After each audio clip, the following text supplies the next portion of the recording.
ni Rachel sa live. Sumusunod yan. Hoy, Gretchen, dati, di ba, nagkakanggaro ako.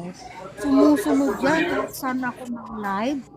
Kaya nga sinasabihan ako, alam mo, binigay niya pa yung account niya sa akin para mag-login ako sa account niya. Kasi daw, gusto niya ako mapangasawa, trusted siya sa akin. Gamitin ko. Shock ako. Sabi ko, hindi, ayoko. Tapos, to the point na sabi niya, sige, ilagin mo na kasi may problema ako, hindi ako makaano.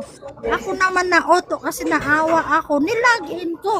Paglabas ko, uy, ikaw ba? Aywan ko, sinong babae? Ikaw. Akala ko sa ikaw pala yung girlfriend. Nabulisit ako. Oh, sinabi niya sa akin yan dati. Sinabi niya sa akin. Kasi hindi daw niya alam ano daw, paano daw mag-live daw dati. Kaya daw, Ako nagpa-live niya. kaya daw